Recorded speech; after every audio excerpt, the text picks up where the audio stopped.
City. The New World Order. Those are the roots of trouble.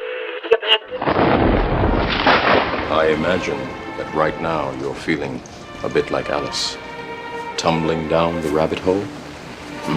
Let me tell you why you're here. You're here because you know something. What you know you can't explain, but you feel it. You felt it your entire life. That there's something wrong with the world. You don't know what it is, but it's there, like a splinter in your mind, driving you mad. It is this feeling that has brought you to me. This is your last chance. After this, there is no turning back. You take the blue pill, the story ends. You wake up in your bed and believe whatever you want to believe. You take the red pill, you stay in Wonderland, and I show you how deep the rabbit hole goes. All I'm offering is the truth, nothing more.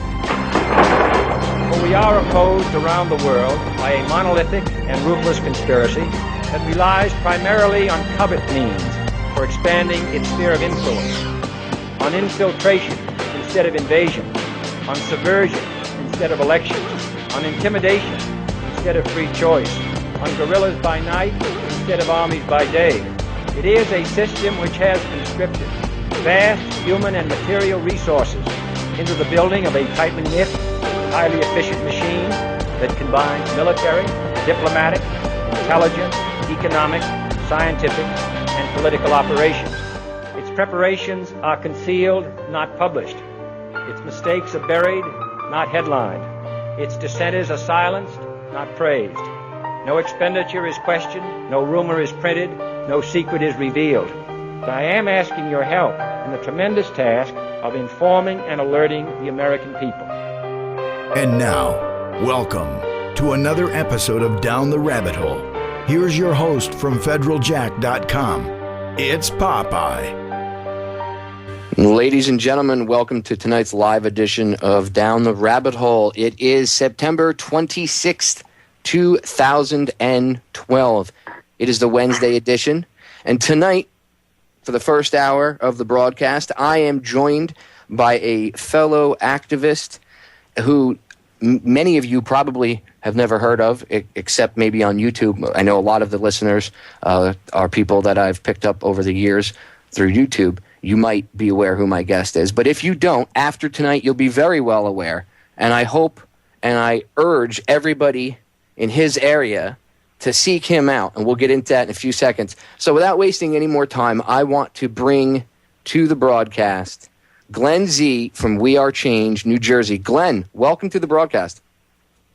Hey, Popeye, how's it going? Can you hear me all right? Yeah, I can hear you loud and clear. So, thanks for having me on. Let's get into what you do. Tell the audience a little bit about We Are Change, New Jersey, what you what the organization have been up to. And before you even get into it, I want you to plug your YouTube channels, Facebook, Twitter, and any email that you have, because I know that We Are Change New Jersey is actively seeking members from the New Jersey area. So let's get that right out to begin with. Yeah, absolutely. The best way to get in touch with me currently is through the YouTube. That's We Are Change NJ. You can also follow me on Twitter at the same name. That's at We Are Change NJ. And also my website, wearechangenewjersey.com, spelled all the way out. Not NJ, but wearechangenewjersey.com, all the way spelled out. That's where I post a lot of articles as well, but I haven't updated that in quite some time.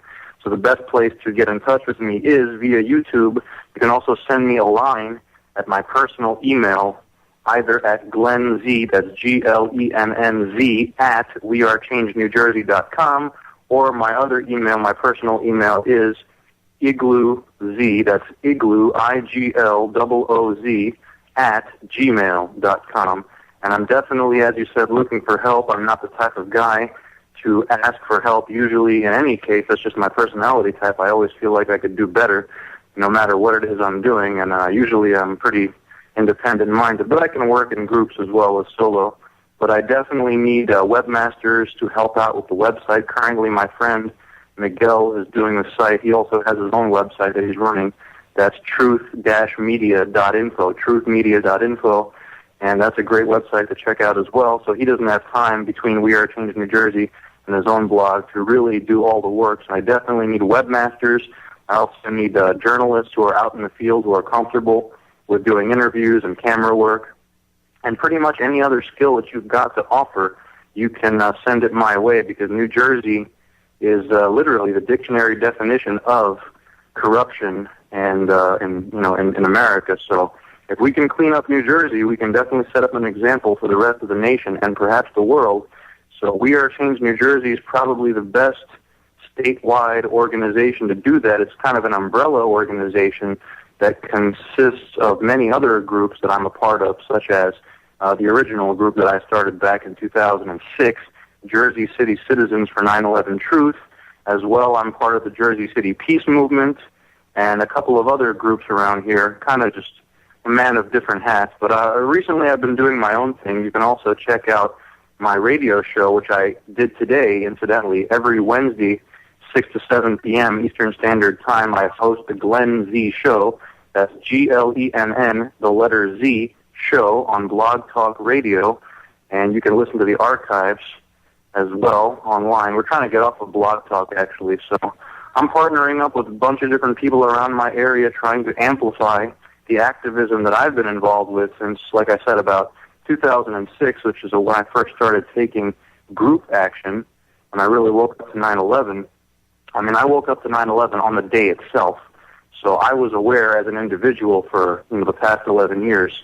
Ever since that day, I literally went home that night of 9/11. I was only 13 at the time, and I started looking up stuff on my primitive 56K dial-up AOL connection, and ever since then, it's just been an amazing awakening, and I've met so many great people, but people come and go, so I'm really the face of We Are Change New Jersey, and pretty much as I see it, the 9/11 truth movement here in the state, because I don't really see too many other individuals sticking their neck out as I am. And even amongst some of my peers, I've been getting some criticism lately for being selfish or whatnot, but I don't see myself as that. I'm pretty humble. Like I said, I barely ask for any help, and as soon as I put my name or my face out there just a little bit, I automatically get attacked for, celebritizing myself or aggrandizing myself. But well, I'll tell you what. In many cases, the media contacts me, so I guess I'm doing a good job. I'll tell you what, you do a hell of a job, and if they're going to bust your balls about getting on whatever it was, Telemundo or whatever up there in Jersey, and getting, you got picked up, you were going to get seen, what was it, Brazil? You were going to be on television? So, I mean, here's somebody... This 11th anniversary, they contacted me. Yeah, that's right. Brazilian television, the second largest network in the country. You see that, dude? How amazing is that one person can make a difference? Can you imagine how many thousands or hundreds of thousands of people in Brazil saw that broadcast? And maybe if 10 of them walked away questioning the official story and then looked into it, I wonder how much change they could make. So it's amazing what one person could do, dude. And if somebody starts busting your balls about it, tough. You know what? You're not, from what I've seen, I've known you for at least, like we were talking about off air. It's been, it's even longer than 3 years when you sit and think about it. And I remember seeing a lot of stuff from you when you were putting up on YouTube, and seeing stuff from We Are Change New Jersey on the main We Are Change page. I saw a few things. That's how I first started looking in, I found out about you. And then you got into the whole 9/11 video thing, which many people don't even realize how much time and effort you've put into that. So I would consider you to be somewhat of an expert on the oddities of 9/11. And if a TV station wants to interview you and somebody gets all pissy about it, hey, isn't the whole point of this getting the message out to other people that are asleep? I mean, speaking to the already awake about the basics, after a while, it's like talking to a brick wall. Everybody already knows it. You want to be speaking to the people that aren't awake. Yeah, and the 9/11 Truth Movement in particular has been stomping its feet in place for the past 6 years. So I don't think it's necessarily dead or fading away. It's just in transition. Particularly, it's been easier the past 2 years to talk to people about it since all these new declassified tapes came out. Basically, people keep asking, when's the truth about 9/11 going to come out? When's the truth about 9/11 going to come out? But basically, it already has come out. It's already the third year that this information has now been publicly available and declassified. The week before the 9th anniversary of 9/11, literally thousands upon thousands of gigabytes of never-before-seen footage, as well as photographs that we've been demanding for years from NIST, was finally released. So imagine that, 2 years ago, and now going on 3 years, this all came out, 5 terabytes at least. It's rounded off at that because they said they have 3 plus, as well as several hard disks and DVDs that they have yet to send to the International Center for 9/11 Studies, led by James Gorley, who is the man who acquired all this footage. So we're talking about unprecedented thousands upon thousands of hours, as well as photographs. I'm going to cut you off right there, Glenn, because we got a break sneaking up on us, but I want to get back into this very topic when we come back, because not many people realize that there is terabytes of information floating around out there. They just have no clue. Ladies and gentlemen, we're going to break. We'll be right back. All right, we are back, and when we were talking right into the break almost, I had to stop Glenn because he was getting into something super, super sensitive, and I did not want everybody to miss out on what he was saying, because this is something that since they've come out, it's like they came out, they had their fanfare, and then gone, swept under the rug, and I rarely ever hear anybody talk about it. And I hate the term the 9/11 truth movement. I hate this term movement. I can't stand using it. I've tried to take it out of my lexicon as of late. I don't like that term. Because it labels you, it puts a label on you, enabling the powers that shouldn't be to try to attack you and make you, marginalize you. That's what labels are for, after all. Anyway, these videos that Glenn was talking about, this stuff is video footage people were capturing with their cameras, FDNY video footage, stuff from the NYPD, stuff from regular news like CBS or ABC or whatever, and they grabbed all of this. Now, wasn't it NIST that grabbed all this, Glenn, and kept it under wraps? Well, NIST kept it under wraps, but in this new batch of videos, we actually have the origin of all this controversy. Giuliani is on record. We have the video in this new batch of tapes of him actually saying in a press conference on the evening of 9/11, I believe before 7 even came down, saying to the public that if you have any public or private videos of the occurrence, to please submit it to the authorities. That it would be very helpful in the so-called investigation. And then now that we have all the original tapes from 9/11, as you were saying, including not only the amateur videos that we've never seen before, the actual public news broadcasts from CNN, CBS, all the different news networks that actually, that's another part of the story I'll get into in a second.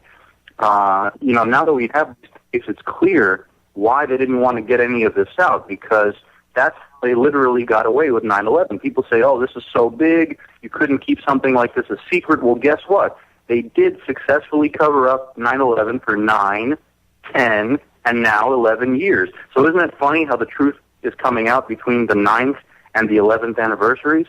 I think that's also part of the ritual, if you ask me. But basically, yeah, Giuliani's on record saying we want to confiscate all these videos. So he's the point man that was responsible for all this footage getting rounded up. And then NIST was actually supposed to investigate the collapses of the towers, and they didn't. They just sat on this bombshell 5 terabytes, that's 5,000 gigabytes of literally bombshell eyewitness testimony, as well as never-before-seen videos, and the original broadcast from 9/11. And on that note, there was also the second part of the story, how they covered it up, is there was an unprecedented news network agreement by all the major media that day to share and pool all available footage of the attack. So that shows you global coordination of regulation, how the media is all working together in concert. Did you see the Piers Morgan, Jesse Ventura interview where Ventura brought up the BBC footage of Jane Stanley sitting there talking about Building 7 and the Solomon Brothers building collapsing, and it's still standing behind her? Very famous video. Anybody that's into researching 9/11 or awake to anything that's going on around them and has researched 9/11 even the slightest bit and comes across Building 7 has to be aware of that video. If you don't know about it, type in Jane Stanley BBC Building 7 on YouTube. I'm sure it'll be 100 or 200 versions of the video up there. And you could see her reporting with Building 7 still standing behind her that it has already crumbled into the ground. And there's also a Fox a local Fox affiliate that was reporting that it had crumbled and it was still up. And then while they had the live feed on it, the building comes down and they're like, oh, there it goes. Look, it's coming down. See, like they had said it had already collapsed. And then as it collapsed on their video feed, they're like, oh, there it goes. See, we told you. Like they just glossed over the fact that you just said it already collapsed and you were showing it.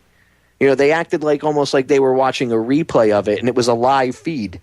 It wasn't a replay. Well, when that came out in late 2007, early 2008, that definitely shocked a lot of people because they just couldn't believe that that was a real broadcast. But yes, that's a real broadcast. Jesse Ventura is absolutely correct.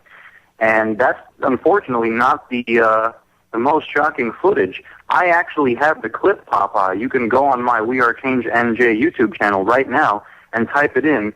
WTC7 announced 6 hours before it fell. I mean, I not only have that clip, I have all the clips now in this new batch of tapes where they literally announced Building 7 either had fallen or was going to fall as early as 11:07 a.m. I have the CNN clip, Popeye, where they announced that a 50-story building had fallen, and you can see Building 7 still standing after the North Tower just came down a half an hour before, saying that shortly after the North Tower came down, there was also another collapse. 50 stories went down, and there was a whole bunch of smoke rolling down the streets. And in fact, Building 7 is still standing at 11:07 a.m. on 9/11. So imagine that. Forget about the BBC clip half an hour before. I have the clip where they announced Building 7 fell 7 or 6 hours before it actually fell. So they literally reported on the day of the attack, Popeye, that Building 7 had fallen or was about to fall almost every hour on the hour until it actually did at 5:25 p.m. But there's no pre-planning, Glenn. There was no script that they were reading from, right? I mean, when you catch them, I guess I just made that CNN clip up too, right? Yeah, well, you know, people will tell you, oh, you're taking things out of context. Really? Why does it say like 11 o'clock in the morning on the bottom of the screen? You can look at the timestamp, and there's Building 7, and the guy says 50 stories went down. And then there it is, still standing, the 47-story number 7. 11 o'clock in the morning. So that's the original plan, is that they wanted the third tower to come down under the cover of the smoke of the two big towers so nobody would notice that the building came down. But obviously their plan didn't go according to what they expected, and it was very obvious that a third tower came down later in the afternoon, basically with minimal to no damage. And by the way, for all of your listeners, I want to make this very clear. Building 7 did not fall from the bottom. It fell from the top. The two penthouses on the roof level were totally intact. They were not on fire and not damaged, and yet both penthouse structures implode, and then Building 7 proper goes down. Yep, you're right. If you watch the footage, just type in Building 7 collapse, and you'll see, if you watch the footage, you'll see the center of the building falls first, which is where the penthouses were, and that section where the penthouse was over on the one side, because it covers like the one side of the building and then over towards the middle. Exactly. Just type in WTC7 penthouse. That one corner structure has been censored from almost every single video of the building's collapse. You usually see only the middle penthouse, or not even that. It's usually in the middle of Building 7's collapse that you see the footage begin. But there's actually two big black structures, one cubic and one rectangular, on top of the roof of Building 7 that come down first, and then Building 7 itself comes down. Yeah, and that's where NIST actually admitted that there was a period of they finally come out and said that there was a period of free fall in Building 7, but they haven't been able to. They claim it was one column, though. They claim that one column was severed, and then the penthouse kinked in on that one side of the building. But it makes absolutely no sense because the roof line was totally intact. It was only like the bottom, maybe 10 floors of number 7 that were on fire or damaged. Oh, yeah. And then you'll get people that'll say, no, the building was fully engulfed in flames. First of all, let me explain something to people really quick, because I know we got a break coming up. Buildings are built so that if they catch on fire, that's why they build them out of steel frames, so that they won't collapse and fall down. When they used to build things out of solid brick and a fire broke out, the heat from the fire would dry out the mortar, the structure would lose stability, crumble. A lot of older buildings, you see that. That's why they build things out of solid steel. That's how come when you have a fire in your fireplace, the rack that it sits on, is steel. Okay? If steel was able to melt due to simple fires alone, then every time you lit your fireplace you lit a fire in your fireplace, it would melt through the floor and your house should collapse according to NIST. We're going to break. Ladies and gentlemen, we are back. I'm talking to Glenn Z from We Are Change, New Jersey. Glenn, before we get back onto the videos that we were talking about last segment, I want you to give out your YouTube channel again so the listeners know where to go, because you actually have a lot of this video evidence that we've been discussing up on your YouTube channel. So where can they see this for themselves? And a lot of video evidence that many in the 9/11 truther movement themselves haven't even seen. So yeah, very important. Just go to youtube.com/WeAreChangeNJ. Not to be confused with the original We Are Change account. There's an NJ at the end of it. So just very simple, We Are Change NJ. And you have most of these. How many videos do you have up on the channel now from just 9/11 by itself?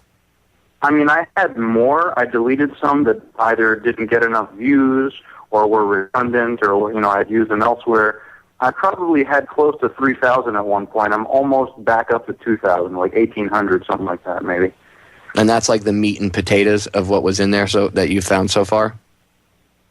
Oh, yeah, exactly. What I've been doing is basically parsing through all this footage, as well as the mainstream 9/11 documentaries that have been put out for the past 10 years, and cross-referencing all these clips, and just really nuggets of gold. And it's not quote mining, because quote mining is taking things out of context. What I'm doing is quote mining to put things into context. So I'm basically getting a bunch of different witnesses, a bunch of different sources, all saying the same thing, basically pinpointing and crystallizing different points that the truther movement has been making for the past 10 years. So basically, what I've been doing is fleshing out all the skeletal bullet points that we've been making over the past 10 years, because a lot of this new evidence is now answering a lot of the unanswered questions that we've been having. Yeah, and I got to tell you, I've seen a lot of the video snippets myself from this massive collection, and a lot of the stuff you could see as soon as you see some of it that why it was censored, but also I noticed that some of the video footage that they've released, it almost looks like it was doctored. Some of it was doctored prior to being released, and I've seen. Oh, definitely. There's a lot of video and audio tampering, but that still hasn't prevented them from releasing all the smoking gun evidence. I mean, before they would black stuff out, or not respond to your Freedom of Information Act request. Now, 2 years ago, they basically just threw the whole kitchen sink at us. Where can listeners and researchers download all this stuff? Do you know if it's still an active link where you can pull all this stuff from, so people could get the couple terabytes of information for themselves if they wanted to? Well, the easiest thing to do is just look at my work, because I've actually done all the compiling or all the necessary compilations for you already. So you can just look up my 9/11 Gate video series. It's a single search term. I've made it very easily searchable. Also, it reflects, the suffix gate, having to do with any scandal nowadays, just like Climate Gate broke the public consensus on global warming. 9/11 Gate will change people's opinion about what happened, because it's the original data. So you can just type it in as a search term on Google or on YouTube, 911 GATE, one word, 9/11 Gate, and that'll bring up all of my full-length feature films, which I've compiled out of all these different little clips I've been assembling. As well, you can go download the raw footage if you have the hard drive space. If you have an external hard drive, it would be a lot better, because there's just so much footage, it's overwhelming. So what I've been doing is just going through stuff that people post on YouTube and other video sharing sites, and then breaking those clips down into bite-sized chunks. But you can download the raw. It's called the NIST Cumulus Database. You can go to 911datasets.org. That's 911datasets.org, 911 datasets. And there you can find all the raw files that the International Center for 9/11 Studies, which I'm calling the WikiLeaks of 9/11, released. So basically, this is 9/11 Gate. This is the floodgates of information opening up. And it's also very symbolic, because the 9/11 event itself was a symbolic ritual opening of this gateway.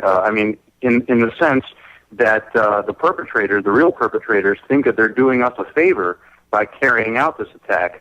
Before 9/11, who was paying attention to anything? After 9/11 happened, it became cool to be informed. So the way that these people who actually carried out the attacks look at it is they think of themselves as super patriots.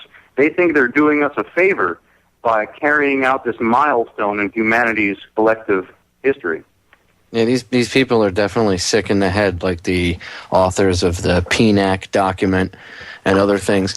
Let me get your take on, I got something that's not many people like to talk about, but I want to get into it. I know you're willing to discuss this. Let me get your take on what hit the towers. Now, I've talked to Jim Fetzer multiple times. I've had him on, and he's got his own theory about what hit the towers or what didn't hit the towers, and I have my own theory based on the evidence I've seen, which is that it was, if anything, it was definitely not a 757. It was probably some sort of military plane, whether it was a controlled or a completely pilotless drone, or if they had remotely controlled, taken over the controls of the plane once it was in the air. I don't know. But the point is, what I do know for a fact, and this is only, well, I shouldn't say a fact. Let me rephrase that. I do know, I would say from a bunch of factual evidence that I know it's not made up evidence. It points to the fact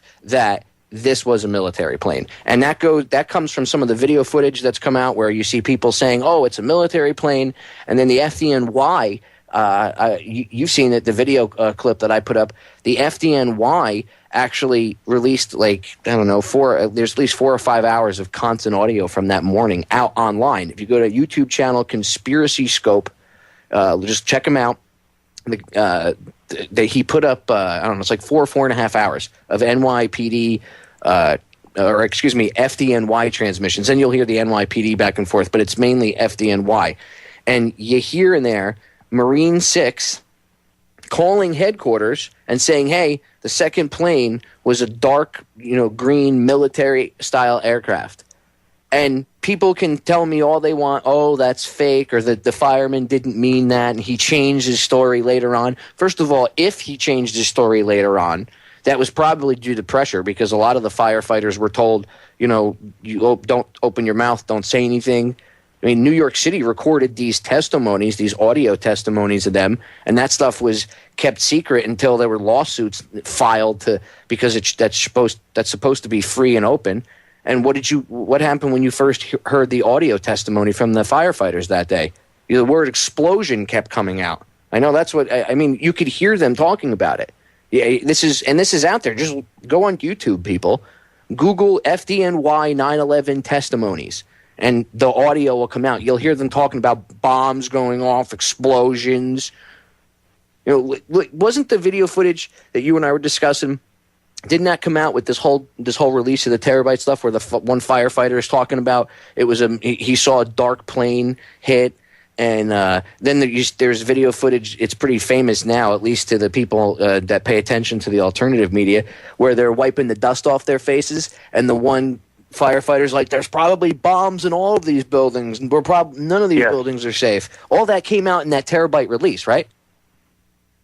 Yeah, there's also a fireman in that gets very relegated to the fringes, but he says it as clear as day. In that very same clip that you were just quoting, with the black guy and the white guy sitting on the curb after they witnessed the lobby explosion, and I don't know if it's the South Tower or North Tower that just came down, but presumably it was the second, the North Tower, because the guy goes, "Oh, this ain't over yet. There could be bombs in any one of these buildings." As soon as he says that, there's another firefighter right on after him.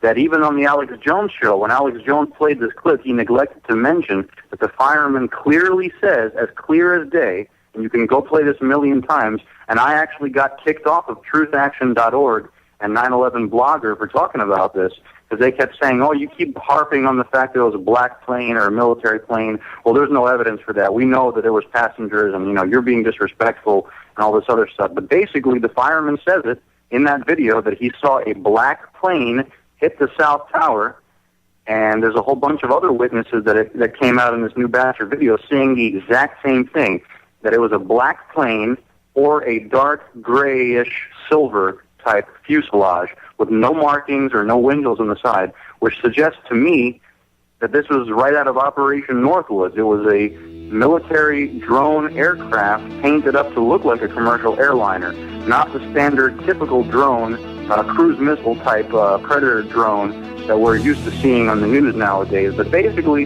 that technology has been around since at least 2001, so it's not far-fetched at all. Way before that. I'm gonna cut us off there, Glenn, because we got the break sneaking up on us. Ladies and gentlemen, don't go anywhere. More explosive, no pun intended, information with Glenn Z of We Are Change New Jersey when we get back. Remember I said there's video evidence and audio evidence to back up what Glenn and I have been talking about?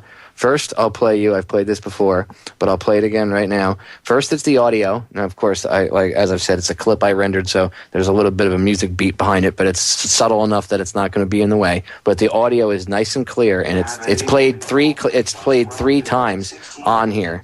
Okay, you're going to be able to hear it. I want you to hear it. It's going to be it's the morning of 9/11, FDNY Marine 6. Check this out. Marine 6 to Manhattan. Marine 6, go with you, man. Marine 6, that plane was a large bomber-style green aircraft into the second tower, be advised. All right, 10-4. Marine 6 to Manhattan. Marine 6, go with you, man. Marine 6, that plane was a large bomber-style green aircraft into the second tower, be advised. All right, 10-4. Marine 6 to Manhattan. Marine 6, go with you, man. Marine 6, that plane was a large bomber-style green aircraft into the second tower, be advised. All right, 10-4. Let me play this for you. Check this out. Oh my God! It was like a military plane. It was a military plane.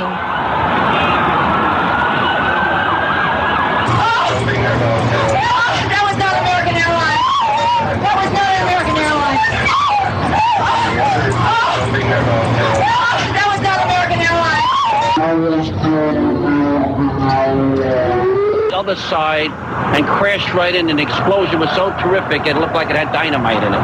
The ball of fire that came flying out of that one was even worse than the first one. And we were standing there and I said, I can't believe this. And sure enough, there it was, another plane. The plane wasn't no airline or anything. It was a twin-engine, big gray plane.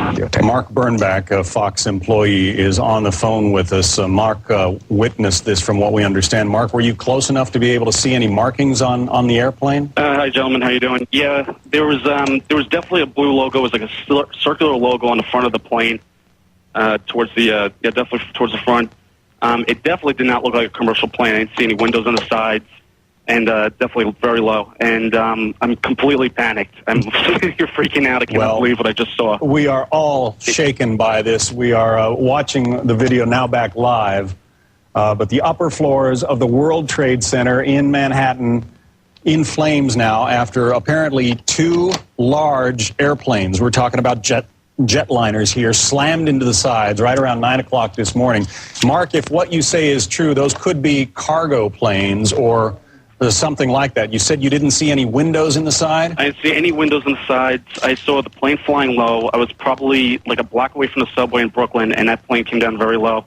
And again, it was not a normal flight that I've ever seen at an airport. It was a plane that had a blue logo on the front, and it did not look like it belonged in this area. You can hear people say, it was a military plane that didn't look like a passenger airplane. Now, you yourself, aren't you a witness yourself? You actually not only are someone who's trying to expose what happened, but didn't you witness one of the planes hit yourself? That's correct. I mean, people always slander me, and they say, oh, well, that's just the memory of a 13-year-old mind. But, I mean, I remember 9/11 as clear as yesterday, as clear as, the nose on my face. And, I saw the second impact, and I heard the explosion and saw the fireball, as well as both tower demolitions. So I can definitely attest to the fact that it was definitely a winged object. It was definitely a plane, so that smashes all the no-planar theories out there automatically. It was definitely some kind of object with wings. It was not a missile per se, not in the traditional sense, and it definitely wasn't a hologram. I know what I saw and I know what I heard. It was definitely some kind of plane that flew into those towers. It just wasn't the type of plane that they claimed United or American 11 or 175. And I've seen I don't know if you've ever seen the video, but there's a video, a local news station was looking at radar of all the different planes that were in the air. I don't know where they got the feed from. I'm assuming it was some sort of feed that they were getting from wherever. I don't know what kind of information they get from the FAA at news stations. I mean, I know they listen into police scanners and stuff, so Lord knows what they actually have their little tendrils into. Yeah, 175 was still flying around. That's after what I'm referring to. Yes, after it was reported that was what hit the tower, you clearly see on this piece of news, and it's right on like a mainstream local news station, you see the screen and you see 175 flying around amongst other aircraft. So how could that plane, and they said, oh, this is a live feed. So how could this live feed of Flight 175 be flying around if that's what hit the World Trade Center? Obviously. Well, I also have the CBS clip where they say that Flight 175 crashed into an unknown location. Interesting. What do you think of? I guess we should ignore all that. What do you think of Flight 93? Do you think it was shot down, or do you think that they landed it somewhere and that the crash area was staged? Well, there's so many conflicting accounts of that particular flight. Some people had the theory that it actually landed in Cleveland, Ohio airport, and that there was a swap because it was originally reported on the news that an aircraft, allegedly 93, landed there, and that everything was safe. But then later on, those reports got muddied. So we are not really sure what happened to that flight, if there in fact even was a Flight 93, because at the crash site there is literally a small crater. You can't even call it a crater because a crater would, imply that something actually indented and caused that. There was literally nothing but a small little wedge in the ground with firemen pouring water into an empty hole, literally. I mean, that's all it was. There was no luggage, no bodies, no nothing, no airplane. And usually when a plane crashes, even if it breaks up into different parts, you will see the hull, you will see the cabin, you will see the fuselage, you will see part of a wing or something. In the case of 93, there was literally nothing there. So I'm not even sure that there was a Flight 93 to shoot down. And then that begs the question, same thing with the towers and the Pentagon. If there was military aircraft and it wasn't the commercial planes they said it was, what happened to all the passengers? Well, that's a good question. How come we haven't heard from the victims' family members, the people who allegedly were related to those people on those planes, including the hijackers? What about all the relatives of the hijackers? How come they aren't speaking out about this? Where are all those people? So that's a good question. If there really were people on board those planes, how come we haven't heard more victims' family members stepping forward? So the burden of proof should not be on me, the so-called conspiracy theorist, to prove my claims. The burden of proof should be on the media and the government to back up its claims, because they never proved that there was anybody on board those planes that hit the towers, Pentagon, or 93. How about the fact that there's actually, if you look at from what was released as the flight manifests, there was no Arabic names on any of the flight manifests whatsoever. So how could these guys be on under an assumed name but be getting on the plane with their, Arabic names? How did security not pick that up? The footage that you see of them going through Boston Logan actually isn't Boston Logan Airport. I forget which airport. It was blurry as hell anyway. I mean, who can rely on that kind of stuff as evidence? Well, and it's not like that can't be faked. The phone call, see, for me, one of the big red flags is the phone calls. And I've argued with people about this. They're like, no, phone calls could be made from the airplanes. They didn't use cell phones. They used first, if when they argue with cell phones, I say, well, how come a couple years later they made a big deal that you could make phone calls from like 15,000 feet? Some of these calls were supposedly made from like 20,000 feet and above. So that doesn't make any sense. So when that goes down the crapper, then they break out the airphone thing. But then when you look up some of the planes, you come to find out that even the people that own the planes, the different airline companies, they say, well, this plane didn't, this type of plane, we didn't have airphones in those planes. So then how were some of the phone calls made if it wasn't from an airphone? Did they pull a sat phone out of their ass? And then you realize what I want to know is, for everybody who is listening right now, or for anybody who's ever called me disrespectful for questioning not only the collapses of the towers, but the people on board the planes. I want to know, where is your evidence? Where is your proof that there were people, A, on board those planes with allegedly al-Qaeda hijackers manually piloting them into 75% of their targets with pinpoint precision? Where is your proof? Have you seen the autopsy reports? Have you contacted the FBI? Have you done any investigation into 9/11? Other than what the mainstream media told you? Well said, Glenn. I'm going to cut you off because we're about to get cut off by the break. Ladies and gentlemen, we are back with hour number 2 here on tonight's live edition of Down the Rabbit Hole. I'm your host, Popeye, from federaljack.com. I urge you to check my website out. I spend a lot of time working on it. Everything on there is for free, and there is a ton, and I mean a ton, of information on there about a lot of things, including 9/11. It is September 26, 2012, and tonight, here for the next half hour into hour number 2, my guest has graciously allowed us to have him on for another half hour. So first of all, Glenn, I want to say thank you for giving up more than an hour of your time tonight. Originally, we had you scheduled for an hour, and I don't want to let you go because the conversation's there's just still too much things that we need to go over, too many things we need to go over. And you've been gracious enough to hang out for another 30 minutes. So I want to thank you, and I want you to go ahead and I want you to plug your Facebook, your Twitter, We Are Change, everything. Go ahead. The best place to find me is either Twitter or YouTube at We Are Change NJ. So that's We Are Change NJ, or the website is fully spelled out, wearechangenewjersey.com. And what's the YouTube name one more time? It's youtube.com/wearechangenj. And how best can people get in touch with you if they're interested in helping you out with We Are Change New Jersey, whether it be a programmer or someone that wants to do, street level work, whatever?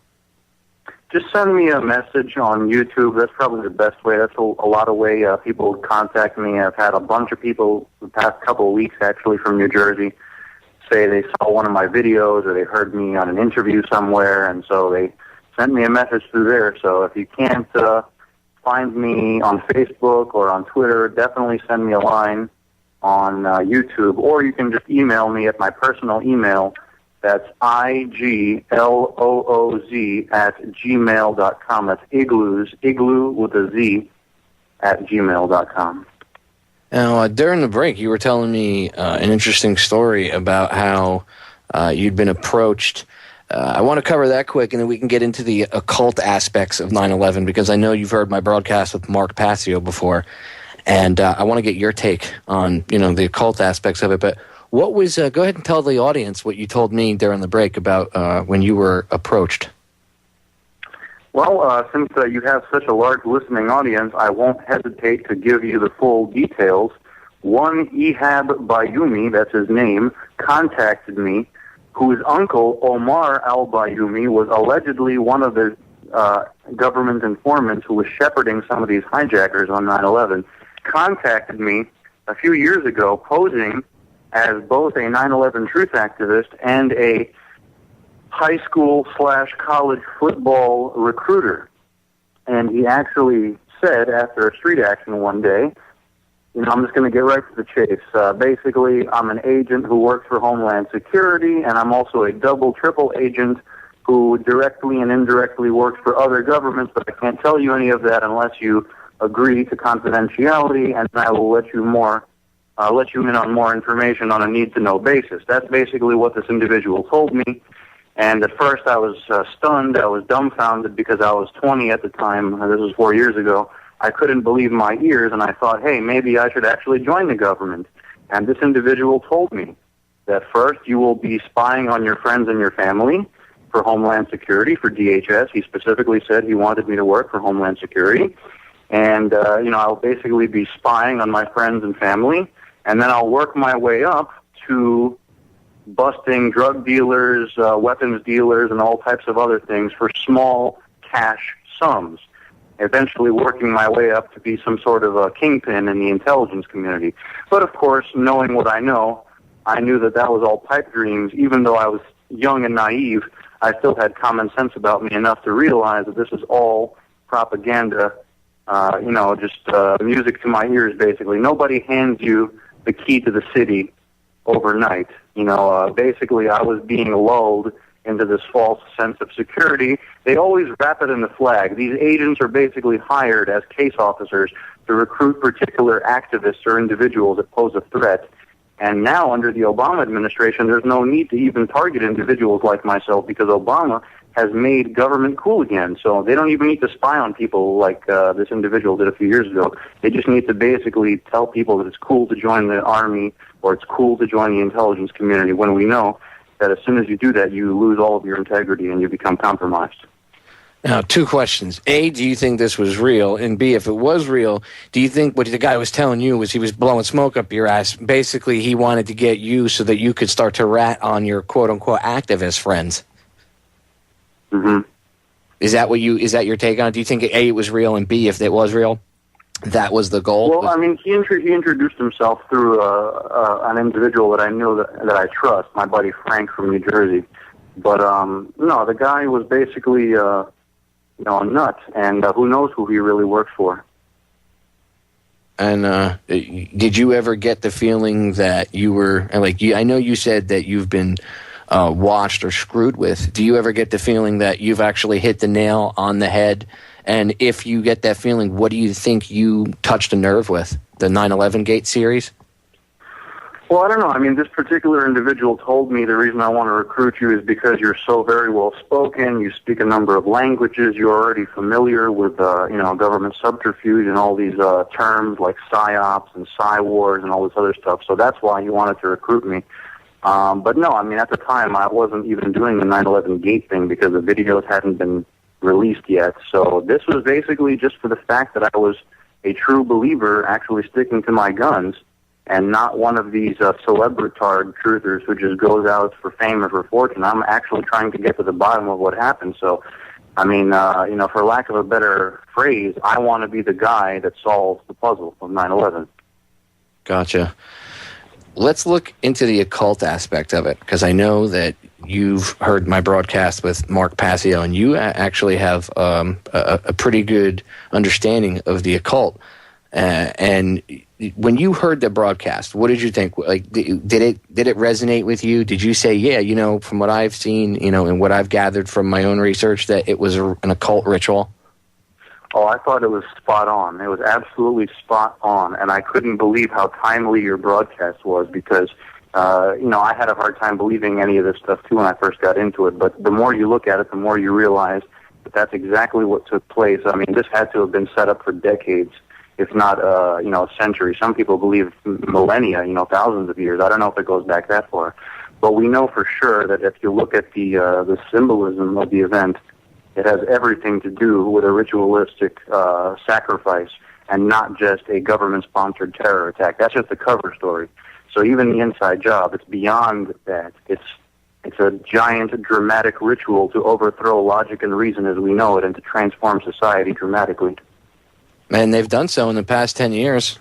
When Mark and I were talking about the destruction of the sacred feminine, and of course you always get the idiot trolls, oh God, they're mixing things together now. No, if you understand that they did this, if you actually look at it and get it, and you say, wow, they really did. They threw things out of balance majorly, even if things were, where it was, 52-48 or 48-52, depending on what, either side, and it would fluctuate back and forth between the masculine and the feminine is what I'm talking about. The equalization of both those energies. On 9/11, they threw everything out of balance with this, the attack. It really decimated the feminine. And now you have the masculine overpowering it, and that's what you see in people's reaction today. Yeah, it's okay to torture. Yeah, it's okay to kill innocent people. It's okay to have a police state. It's okay for cops to taser pregnant women for not signing a ticket. That's this this unequal mixture of the masculine and the feminine, where the feminine has literally been the care, the truth, that energy has been severely damaged. Now, it's not dead. There is still care. Every day, if you look closely around you, you will see evidence of it. And it's growing. That's what this whole quote-unquote truth movement is about. It's about healing that and putting that energy back out there and bringing things back into balance for people. That's one interpretation. I mean, there's also another way to look at it. Hold on, I'm going to cut you off right there. I want to get the other way to look at it on the other side of the break because it's sneaking up on us. Ladies and gentlemen, don't go anywhere. Glenn from We Are Change, New Jersey is on with us for one more segment. Do not leave. Ladies and gentlemen, we are back. Final segment with my guest tonight, Glenn Z from We Are Change, New Jersey. Now, Glenn, when we were going into break, you had a different take on the occult aspect and what I was talking about with the feminine and the masculine energy. What's your take on it? Yeah, basically, what Mark Passio was saying, and you were kind of repeating what he was saying, is one good interpretation of the whole event, because now what you see is instead of two towers complementing each other and balancing each other, you have the one single tower representing the masculine upward pointing element, with the antenna, but the other tower is now gone. And of course, you notice the south tower, the one without the antenna, is the one that fell first. So there's definitely some truth to what you're saying. However, I don't think that's the only interpretation. The way I kind of look at it was the sacrifice of the masculine to the feminine. I mean, most people don't realize that, America itself is a matriarchy. It's not a patriarchy. Women basically run this town, and men are getting shafted all over the place. There really is no war on women, if you really think about it. But there is literally a woman on a pedestal in New York Harbor known as the Statue of Liberty. That needs to be pointed out, that this was a sacrifice to the Masonic idol known as, allegedly Lady Liberty. So these two phalluses, these two penises, were sacrificed to this feminine energy. In effect, not allowing people to get upset, not allowing men to get aggressive enough to fight back against this corruption. So that's one, my interpretation of the whole event. As well, you could also see kind of a hermaphroditic aspect in the towers, because at the same time that they are both phallic objects, they're also a portal or a labia, opening, kind of like a vulva or a vagina. So, 9/11, definitely there's a lot of sexual symbolism, no matter how you interpret it. I've basically boiled down the attacks to three simple, fun facts that cannot be considered mere coincidence. The first one we can all agree on, 9/11, that's a date. The attacks happened on September 11th. 9/11, and 911 is the emergency number. So how ironic is it that we had a national emergency on the very date, the same as the number for national emergency, 911. So that's fact number one. Fact number two, not a theory, but just facts. The attacks also happened between 9 and 11 a.m. Although the first airstrike was at 8:46 a.m., nobody was paying attention until allegedly United Airlines 175 hit the South Tower at 9:03. So between 9 and 11 a.m. on 9/11, and the attacks took place exactly 60 years after the Pentagon itself was built on 9/11, 1941. 60 years to the day, the groundbreaking ceremony for the Pentagon's cornerstone to be laid. They had the 60th anniversary. So what a nice, neat little coincidence for the War Department that on their 60th anniversary they would have this spectacular war provocation. Interesting take.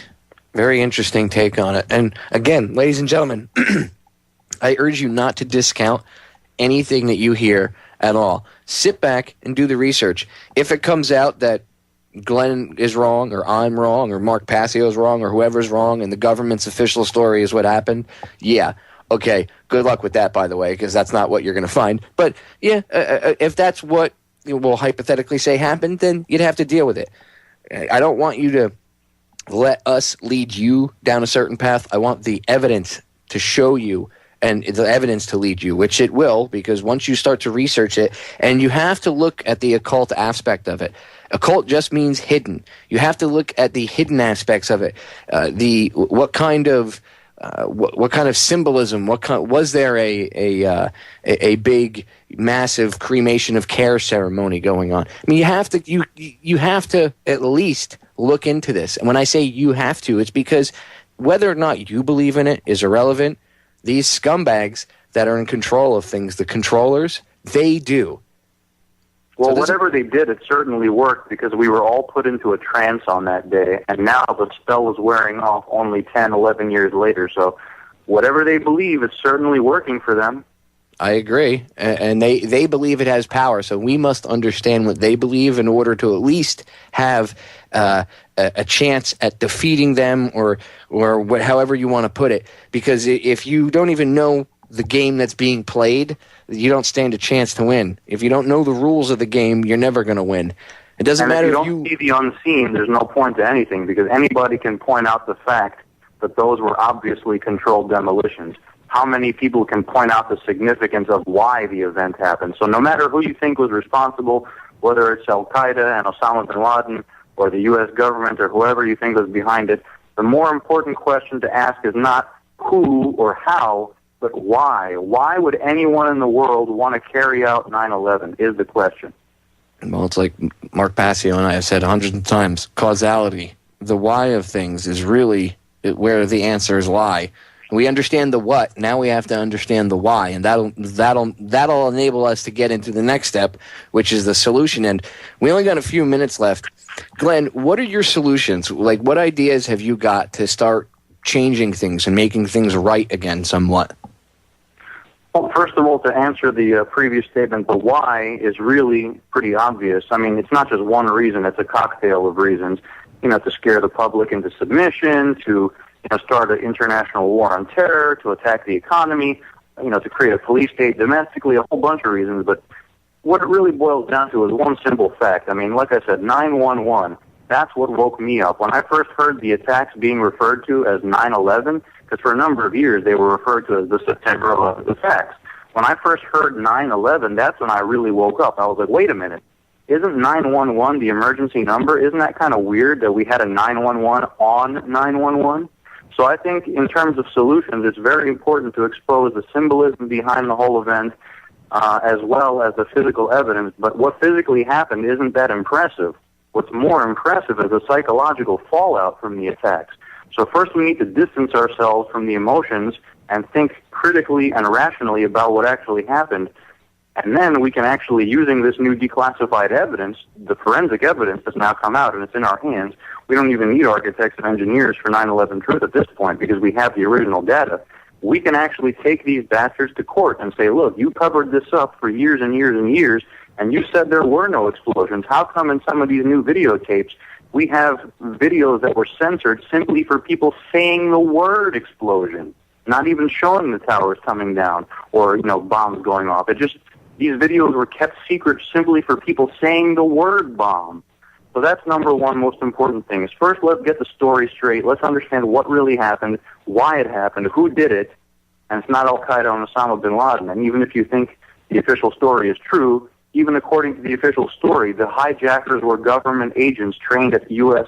Navy and Air Force bases. So I don't even think there really is an official story. It's just a whole bunch of different overlapping narratives that we've been told, and none of them really makes any sense. So as a movement or as individuals looking into this, the solution is to get the story straight, because the debunkers of 9/11 will always criticize us for one thing. They'll say those truthers will always tell you what didn't happen, what not to believe.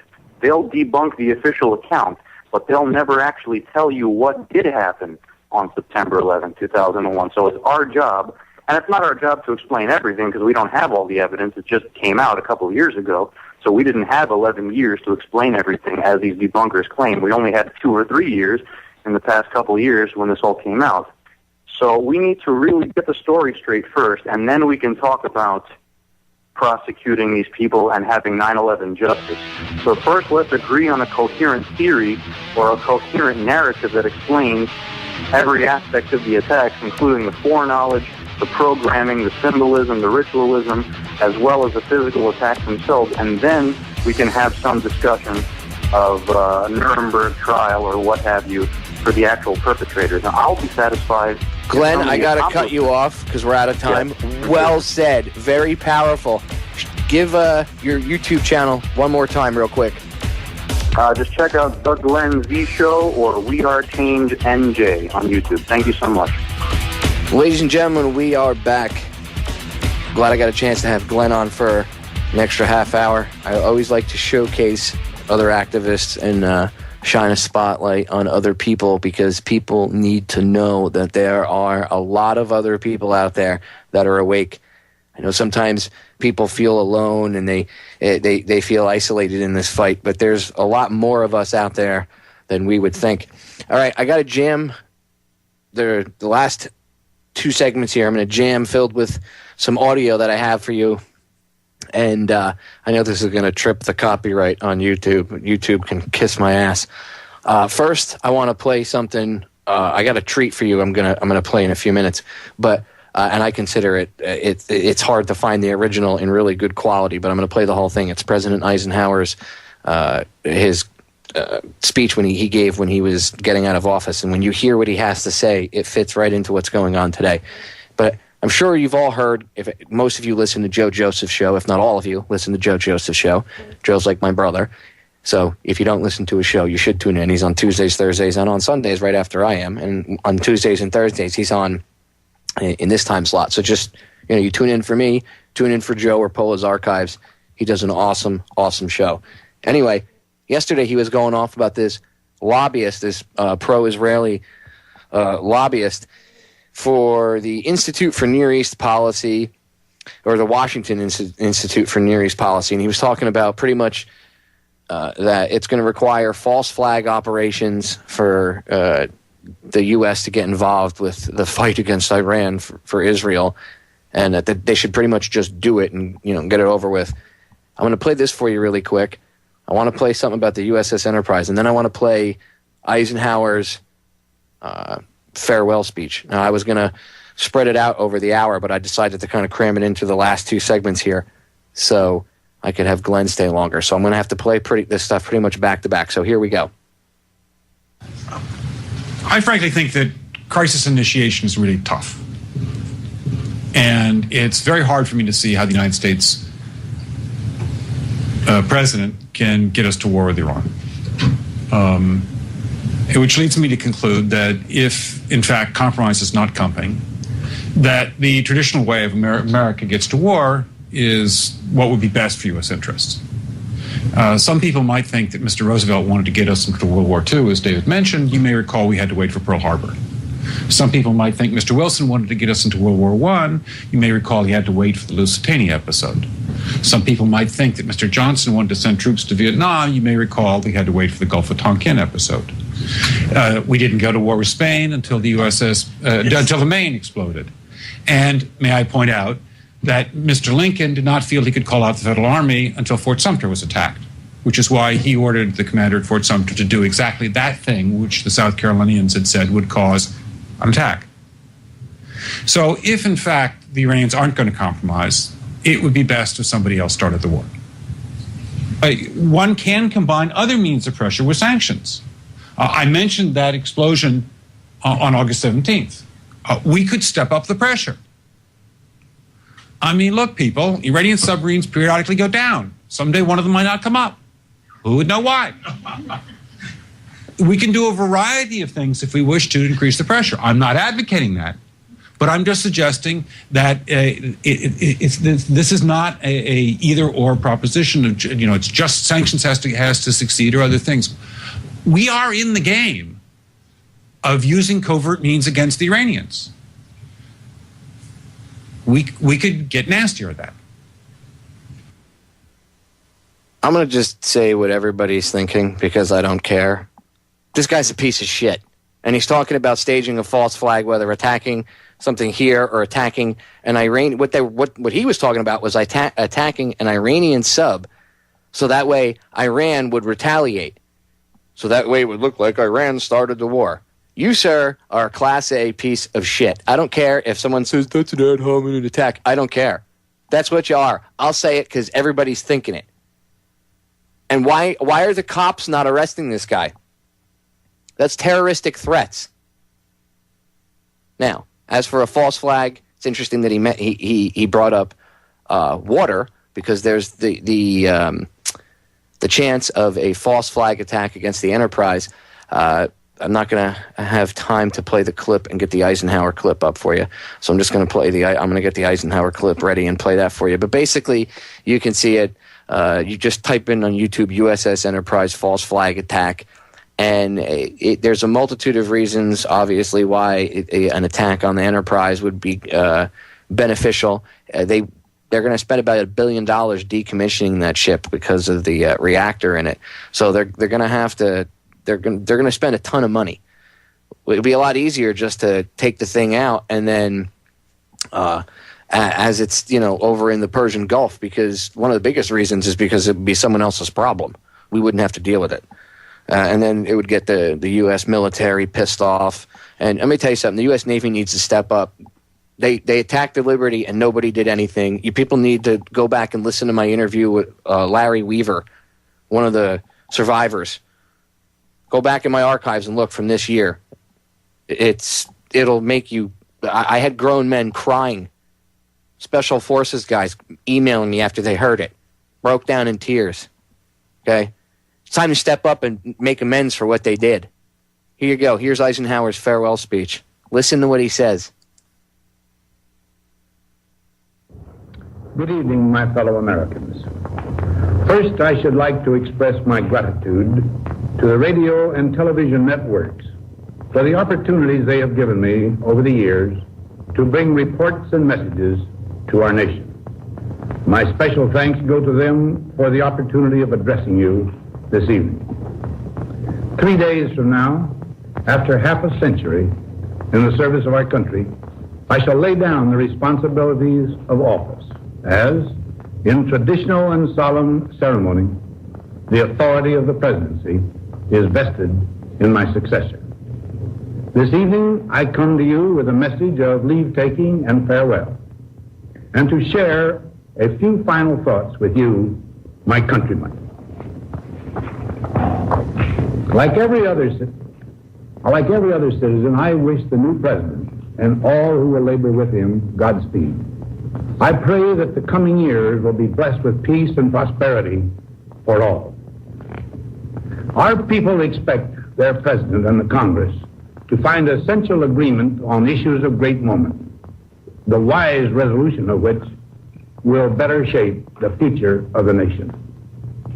My own relations with the Congress, which began on a remote and tenuous basis when long ago a member of the Senate appointed me to West Point, have since ranged to the intimate during the war and immediate post-war period, and finally to the mutually interdependent during these past 8 years. In this final relationship, the Congress and the administration have, on most vital issues, cooperated well to serve the nation good rather than mere partisanship, and so have assured that the business of the nation should go forward. So my official relationship with the Congress ends in a feeling, on my part, of gratitude that we have been able to do so much together. We now stand 10 years past the midpoint of a century that has witnessed 4 major wars among great nations. 3 of these involved our own country. Despite these holocausts, America is today the strongest, the most influential, and most productive nation in the world. Understandably proud of this preeminence, we yet realize that America's leadership and prestige depend not merely upon our unmatched material progress, riches, and military strength, but on how we use our power in the interest of world peace and human betterment. Throughout America's adventure in free government, our basic purposes have been to keep the peace, to foster progress in human achievement, and to enhance liberty, dignity, and integrity among peoples and among nations. To strive for less would be unworthy of a free and religious people. Any failure traceable to arrogance or our lack of comprehension or readiness to sacrifice would inflict upon us grievous hurt, both at home and abroad. Progress toward these noble goals is persistently threatened by the conflict now engulfing the world. I'm going to pause it right there, and coming back in from break, I'm going to pick it up and let it run for as long as I can. I'm not praising Eisenhower, but what he said in his speech was dead on, balls accurate. We'll be right back. It commands our whole attention, absorbs our very beings. We face a hostile ideology, global in scope, atheistic in character, ruthless in purpose, and insidious in method. Unhappily, the danger it poses promises to be of indefinite duration. To meet it successfully, there is call for not so much the emotional and transitory sacrifices of crisis, but rather those which enable us to carry forward steadily, surely, and without complaint, the burdens of a prolonged and complex struggle with liberty, the stake. Only thus shall we remain, despite every provocation, on our charted course toward permanent peace and human betterment. Crises there will continue to be.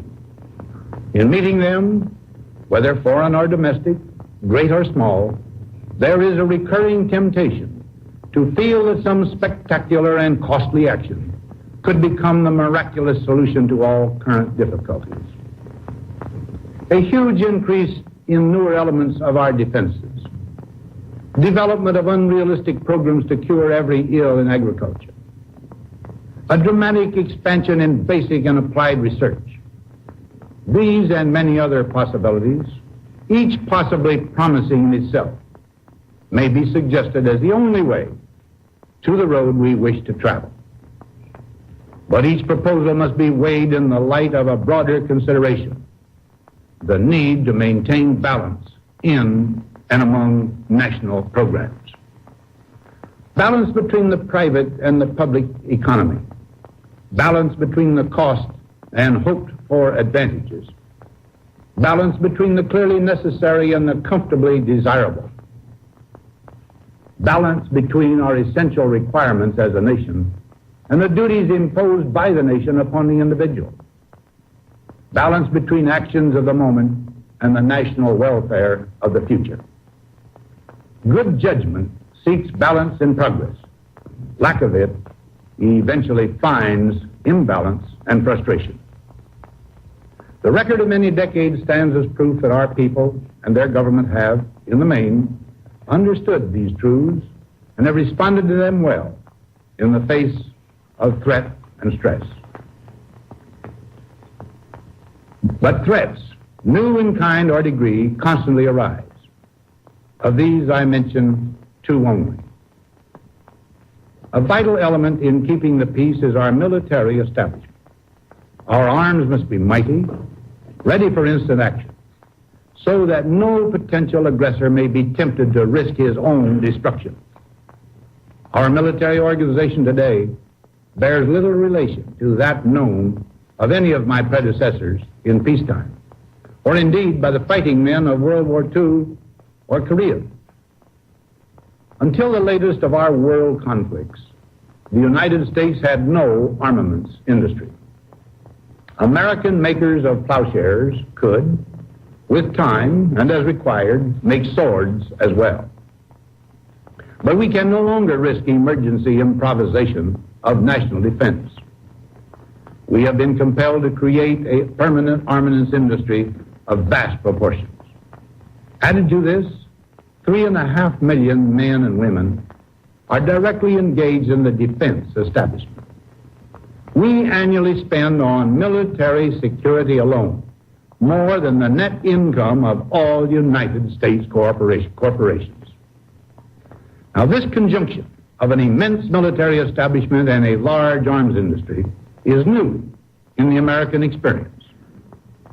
The total influence, economic, political, even spiritual, is felt in every city, every state house, every office of the federal government. We recognize the imperative need for this development, yet we must not fail to comprehend its grave implications. Our toil, resources, and livelihood are all involved. So is the very structure of our society. In the councils of government, we must guard against the acquisition of unwarranted influence, whether sought or unsought, by the military-industrial complex. The potential for the disastrous rise of misplaced power exists and will persist. We must never let the weight of this combination endanger our liberties or democratic processes. We should take nothing for granted. Only an alert and knowledgeable citizenry can compel the proper meshing of the huge industrial and military machinery of defense with our peaceful methods and goals, so that security and liberty may prosper together. Akin to and largely responsible for the sweeping changes in our industrial military posture has been the technological revolution during recent decades. In this revolution, research has become central. It also becomes more formalized, complex, and costly. A steadily increasing share is conducted for, by, or at the direction of the federal government. Today, the solitary inventor, tinkering in his shop, has been overshadowed by task forces of scientists in laboratories and testing fields. In the same fashion, the free university, historically the fountainhead of free ideas and scientific discovery, has experienced a revolution in the conduct of research. Partly because of the huge costs involved, a government contract becomes virtually a substitute for intellectual curiosity. For every old blackboard, there are now hundreds of new electronic computers. The prospect of domination of the nation's scholars by federal employment, project allocations, and the power of money is ever present and is gravely to be regarded. Yet in holding scientific research and discovery in respect, as we should, we must also be alert to the equal and opposite danger that public policy could itself become the captive of a scientific, technological elite. It is the task of statesmanship to mold, to balance, and to integrate these and other forces, new and old, within the principles of our democratic system, ever aiming toward the supreme goals of our free society. Another factor in maintaining balance involves the element of time. As we peer into society's future, we, you and I, and our government must avoid the impulse to live only for today, plundering for our own ease and convenience the precious resources of tomorrow. We cannot mortgage the material assets of our grandchildren without risking the loss also of their political and spiritual heritage. We want democracy to survive for all generations to come, not to become the insolvent phantom of tomorrow. During the long lane of the history yet to be written, America knows that this world of ours, ever growing smaller, must avoid becoming a community of dreadful fear and hate, and be instead a proud confederation of mutual trust and respect. Such a confederation must be one of equals. The weakest must come to the conference table with the same confidence as do we, protected as we are by our moral, economic, and military strength. That table, though scarred by many past frustrations, cannot be abandoned for the certainty agony of disarmament, of the battlefield. Disarmament with mutual honor and confidence is a continuing imperative. Together we must learn how to compose differences, not with arms, but with intellect and decent purpose. Because this need is so sharp and apparent, I confess that I lay down my official responsibilities in this field with a definite sense of disappointment. As one who has witnessed the horror and the lingering sadness of war, as one who knows that another war could utterly destroy this civilization which has been so slowly and painfully built over thousands of years. I wish I could say tonight that a lasting peace is in sight. Happily, I can say that war has been avoided. Steady progress toward our ultimate goal has been made, but so much remains to be done. As a private citizen, I shall never cease to do what little I can to help the world advance along that road. So in this, my last good night to you as your president, I thank you for the many opportunities you have given me for public service in war and in peace. I trust in that service, you find some things worthy. As for the rest of it, I know you will find ways to improve performance in the future. You and I, my fellow citizens, need to be strong in our faith that all nations under God will reach the goal of peace with justice. May we be ever unswerving in devotion to principle, confident but humble with power, diligent in pursuit of the nation's great goals. To all the peoples of the world, I once more give expression to America's prayerful and continuing aspiration. We pray that peoples of all faiths, all races, all nations may have their great human needs satisfied. Ladies and gentlemen, we're out of time. Thank you for listening.